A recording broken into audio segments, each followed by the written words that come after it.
So the Clash Remaster is coming to Rainbow Six Siege with the release of Operation Daybreak. And there has been a lot of discussion in the community about this remaster itself. I've seen a lot of people saying that this is a massive buff to Clash and they're not really sure why they've done it. And that's why I want to talk about this remaster and sort of just, give some details for some people who have maybe not played it or help you understand it a bit more, because I don't think it's fair to call this remaster a buff or a nerf. Due to how many different aspects have been changed, I don't think it's fair to use either of those terminology when looking at Clash's remaster. But for the sake of it, let me explain to you why I don't think this is necessarily a blatant buff for Clash. Rather, it is a good reevaluation of her gadget, which is what remasters are. So let's take a look at Clash in her standing state, because this is the most we can compare, because it is somewhat similar to before. If you're in her standing state, a lot of it will be familiar to you. You now have the addition of free look available to you, just like with any other shields. And of course, you now have better movement and mobility with Clash, because the shield can adapt. If you go crouch, it will go small with you. And as well as this, you can also vault over objects and bash through barricades and windows. So yes, I do agree, compared to her old counterpart, this is much better when it comes to the movement of the player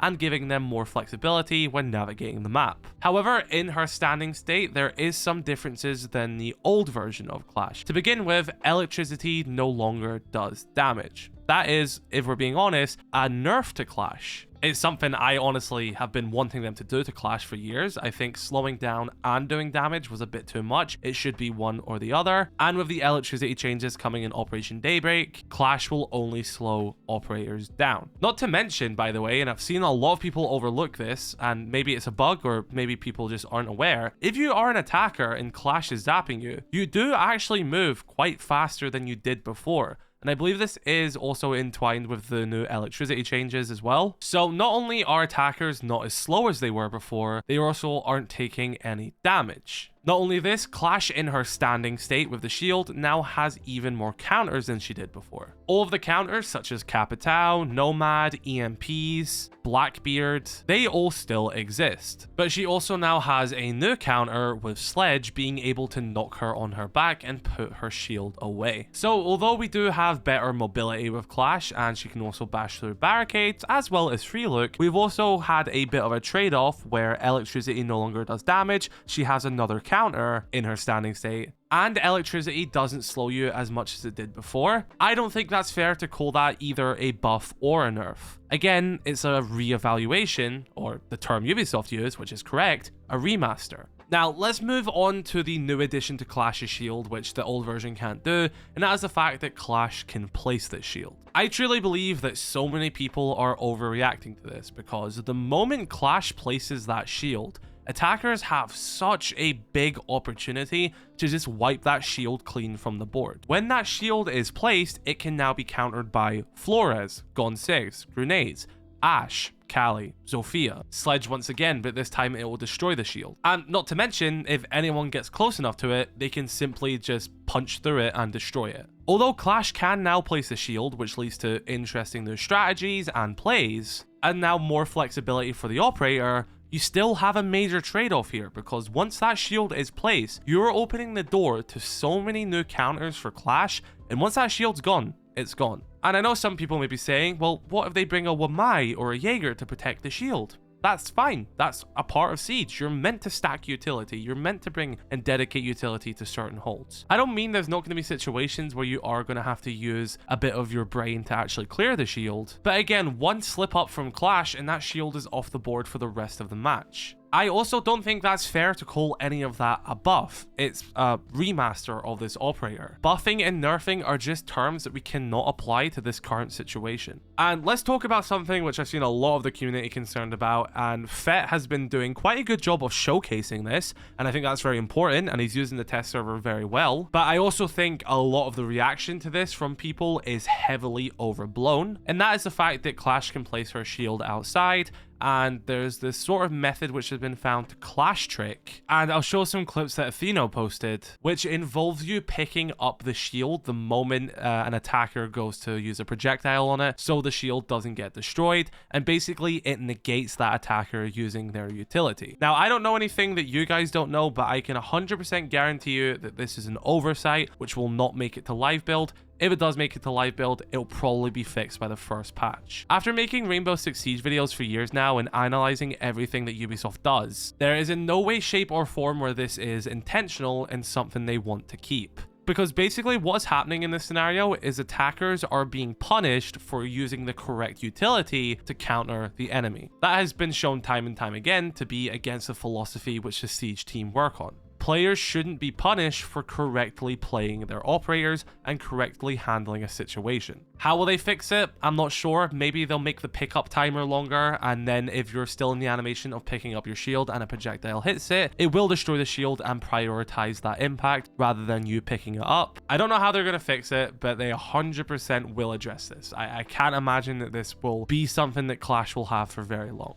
So yeah, a lot of the reaction of her being strong has came from this, and I agree. I think this is a silly mechanic, and like I've just said, I don't think it's intentional, and I can't imagine it staying. But if we look at the stuff we know it's intentional, such as the new mobility changes to Clash and the fact that she can place the shield, I genuinely do not think it's fair to say that this is a insane OP buff to Clash. Clash is an operator who was so underpicked for a majority of the player base. The only percentage of the player base that knew how to use her correctly was about 0.1%. For the majority of the player base, Clash was a frustrating operator to play against and a boring operator to play as. The Siege team have now remastered this operator to be more flexible for players to play, to allow more strategy and in-depth gameplay for this operator now that you can place the shield and play around that, which in turn, yes, does make her a more useful operator in that sense, and more accessible to a majority of players since you have the opportunity to do more. But again, there is downsides to this as well, because yay, we can now place Clash's shield down, but you have now just opened the door for attackers to wipe that off the board. So once Ubisoft have cleaned up these little kinks, such as like the whole Clash trick thing, I think a lot of people will realize that she is a good operator and can be played very well in the hands of a great player, but she's not going to be as oppressive as you think you are. And I think a lot of people are going to learn really quickly once they start getting a bit aggressive with her shield and maybe they place it down outside and it gets destroyed by a gun 6 or a nade. I think they're going to learn the limits to how you can play Clash in an actual gameplay setting and realize that the problem they think exists isn't really there. So yeah, it made sense for Ubisoft to do this remaster. You want to bring the operator to a nice middle ground so that high skill players can still use her effectively, but majority of the player base are still accessible to the operator. Before, you had a very niche operator which a small handful of people knew how to play correctly, and I was one of them, and I'm sorry if you were as well, but that simply just doesn't make sense to have in the game, and changing her was the best case scenario. So yeah, when Operation Daybreak launches, I think she's going to find a nice footing in the game itself. And I think, again, I don't think she's even going to be overpicked. I actually have a theory that by the time we get the next designer notes, that you'll find Clash in the underpick section and her win rate will probably be in the middle. I personally think they've done a good job with the operator. I like that Fett has highlighted this issue of the operator, and I think it's definitely going to be addressed. I'd be very surprised if it hasn't. But to sort of round off the point of how it isn't fair to call it a buff or a nerf, I think would be to compare it to the change which Fenrir got. If you're not aware, when Fenrir launched, he had 5 dread mines and 3 activation codes, meaning at a maximum 3 dread mines could be active at a time. However, if an attacker destroyed that active dread mine, he would lose not only the dread mine itself, but that activation code, meaning that he could then not activate another dread mine, and he'd now be at 2 active ones instead of 3, and as well as this, the inactive ones were bulletproof. So Ubisoft sought to change him to make him less annoying for players. So what they did was they removed one of his dread mines, and they also removed one of the activation keys, leaving him with 4 dread mines and 2 activations. That seems like a nerf, no? I mean, he's lost utility. Well, to compensate from this, they made it that when an active dread mine is destroyed, he gets that activation key back and can then apply it to a different one. So in that case of Fenrir, I don't think it's even fair to call that a nerf, because, okay, this version where he had 5 dread mines and 3 codes was very strong, but then they've also changed him to a version where he has 4 dread mines and 2 codes,